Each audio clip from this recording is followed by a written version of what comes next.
In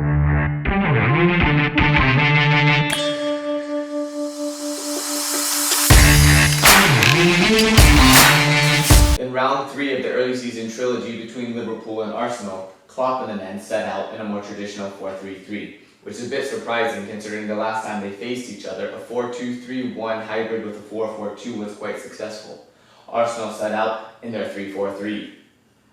They were more successful in this match breaking Liverpool's press because when the centre back would have the ball, he would look to find the wing back, and almost in a one-time touch, he would set the ball back into the holding midfielder. And because Arsenal would look to overload the near side gaps of the fullback center back, and then the center back could find the ball in behind with pace, either over the top or into feet, if one of the midfielders hadn't slid over quick enough, or as that ball got set back into the holding midfielder, they look for a diagonal on the opposite side, which we all know has been a weakness for Liverpool's press. If you can find that midfielder and they can look for a diagonal, you're able to break the pressure of these 6 players. Arsenal found their efforts fruitful when attacking Liverpool's right side of the back line, Nico Williams and Reece Williams.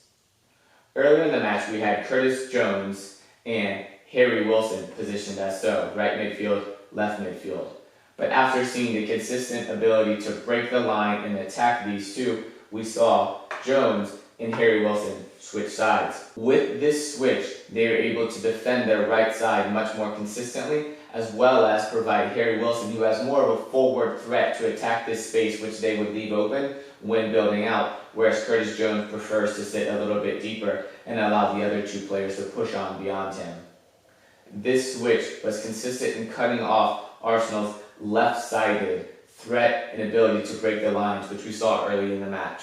With Arsenal setting up in a back 5, they were able to nullify the biggest threat the last time these 2 giants faced each other, which was a diagonal from the center back out to the wide forward, or a diagonal out to the wing back. With Arsenal in a back 5, we can see that Liverpool's front 3 consistently positioned themselves between the back 5 and the midfield 3.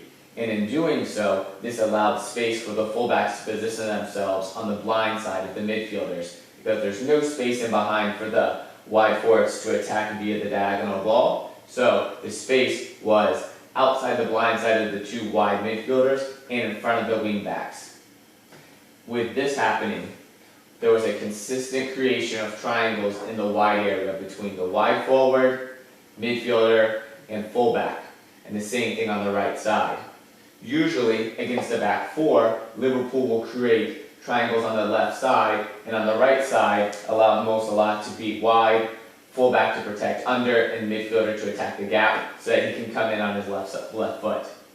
But with the back 5, this is much more difficult, so both sides equally created the same types of triangles.